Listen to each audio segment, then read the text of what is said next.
But when they forgot the warning they had received, فَلَمَّا نَسُوا مَا ذُكِّرُوا بِهِ, it means, and when they forgot the message of the prophets that were given to them and their holy books. But when they forgot the warning they had received, we opened to them the gates of all good things until in the midst of their enjoyment of our gifts, all of a sudden we called them to account and they were plunged into despair. So this is the societal punishment, that this istidraj, when a nation or a state turns its back on the way of God, and it turns its back on the way of the prophets, then they will be given the goods of this life.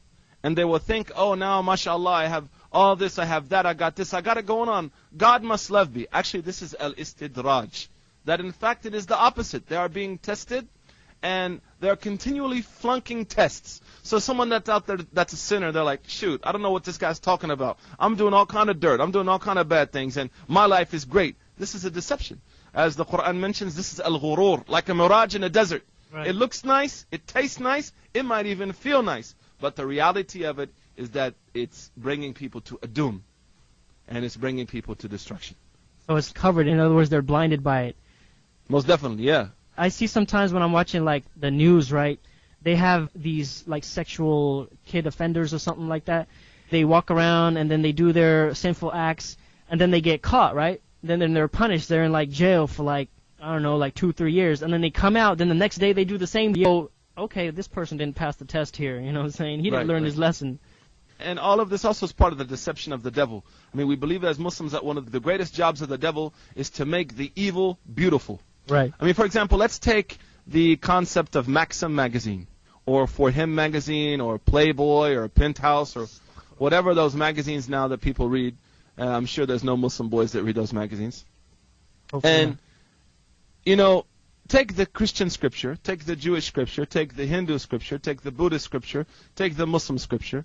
All of them will condemn this type of nudity. Right. All of the, especially the Jewish and Christian and Muslim I'm familiar with, since I was a Christian before, right. They condemn this type of abomination. So what we see is that people have taken, for example, a half-naked woman on front of a magazine cover, J-Lo, as being beautiful. Where in fact, according to the true reality of beauty, the scriptural reality of beauty, this is an abomination. This is ugly. So this is a test. People have fallen into this trap of the devil, that they think that it describes vegetables as beautiful. It describes mountains as beautiful, as the sun is beautiful. Imagine if we went to all of the Maxim magazines, ladies and gentlemen, and brothers and sisters that are listening.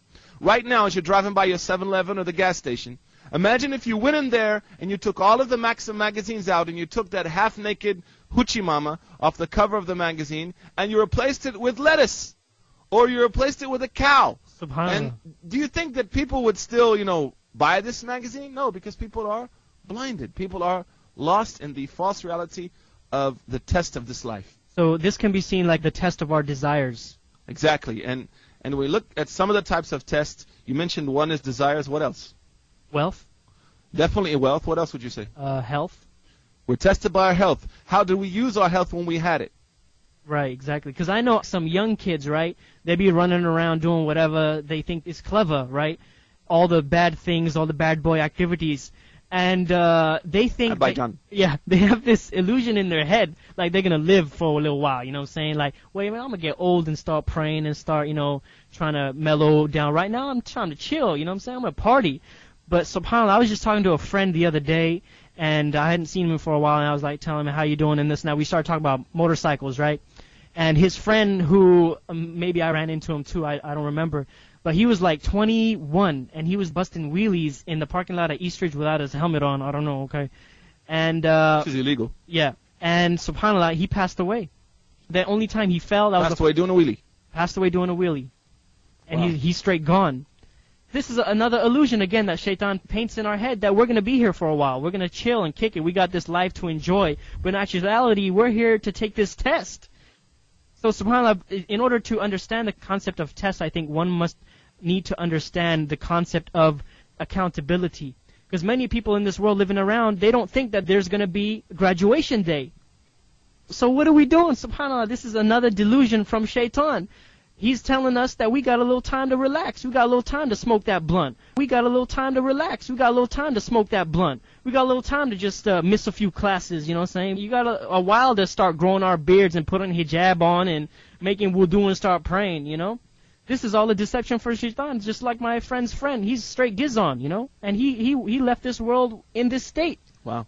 SubhanAllah. So this is something really that we need to take this test seriously. I mean, a clear example of it is the anti-war movement. Right. You find many people now that are very much involved in the anti-war movement, and then you find those other people that are like, yeah, I'll get involved once it really gets bad. I'll get involved once it really, turns a bad corner. Well, right. Just 2 days ago, a man lost 11 members of his own family, a civilian, not an Iraqi soldier. So how long are you going to keep waiting? 20 farmers are killed by a bomb which is dropped on a farmland. So how long are you going to wait? The other thing is, for example, like environmental causes. People are like, well, I'm going to wait till the hole in the ozone gets over North America, right, and then I'm going to get involved in environmental causes. I mean, well, by the time that the hole, comes over North America, you're basically going to be sitting in water. So these are areas where people are not passing the test. People are disillusioned by other things by delaying things. Yeah. Some of the areas that, some of the different type of tests that we find, like you were saying, is like wealth. Also, we're tested with good things and bad things. Many people think that only tests come in bad ways. This is actually a very important point, that we are tested with the good and the bad. And the good, why do we get tested in the good? I mean, what's the test in the good? If you could explain to us. Yeah, well, I mean, the test in the good is to develop a certain psychological reality, which we'll talk about later on. But when we talk about the wisdoms of tests, but we're tested in good and bad, right, to develop two specific qualities in our outlook towards life. Also, we're tested by the attractions of this life, as we mentioned earlier. Also, the loss of loved ones. We lose our friends, we lose our family, we lose people that are close to us, and those losses are means of test for us. Also, we struggle, or we're tested in trying to do what's right. And maybe this is one of the greatest tests that our brothers and sisters and our non-Muslim friends listening to go through at their workplace, at their school, is the test to do what's right. Every day we're confronted with two options: to do what's right, to do what's wrong. And it's a struggle, because sometimes to do what's wrong, and it's a struggle because sometimes what's right according to the masses is wrong, and what's wrong according to the masses is right. And that's a hard test to pass through. SubhanAllah, that's a very, very important point. And if I could elaborate on that, like for example, the times we're living in, being chaste and being pure and being a virgin is like something that, what? You crazy, dog? What the heck? Are you different? Are you different? What? I mean, something's wrong with you. Yeah. And that's what the norm is now. You're not going to prom? What? What? You crazy? Are you retarded? You don't smoke blunts? What? Are you insane? You don't listen to Ja Rule? You don't listen to Snoop? Yeah. What? Ain't that Charlie Brown's dog? I don't know. Yeah. Yeah, maybe. But yeah, I mean, you're in an area where things have been flipped. Right. Where again, if you put a cow in the centerfold of Maxim, nobody would buy it. Right. Bobo the moo cow instead of J-Lo the hoochie mama, it's going to be a big difference, right? Right. And a lot of times for our young brothers and sisters out there, you have to think about this, that what popular culture is throwing at you as being wholesome and pure is actually evil by its nature, and is actually evil by its nature, and the opposite is pure. It's not easy. I mean, talking about God at school is not cool. Right. Being a godly person, unfortunately, is not cool. Right. Talking about the purpose of life or what happens to us after death is death. Like, when I'm going to die. What? I ain't going to die. What you talking about, man? Yeah. Shoot, I don't die when I'm I'm pop that wheelie. Okay, yeah. Oh, astaghfirullah. May Allah give him Jannah. SubhanAllah. So that's a tough reality. Other ways that we're tested is to our families, to our mothers, to our fathers, and also with our wives and our husbands. Many times our husband and our wives can be tests for us. Also, we should realize one important thing, and that is, who are the people who suffer the greatest amount of tests? Probably the prophets, right? Yeah, the Prophet Muhammad said, أَشَدُّ النَّاسِ بَلَاءً الْأَنْبِيَا ثُمَّ صَالِحٌ. The Prophet said that the people who are tested the most are the prophets and the righteous. And we're going to talk, inshallah, about that a little later on.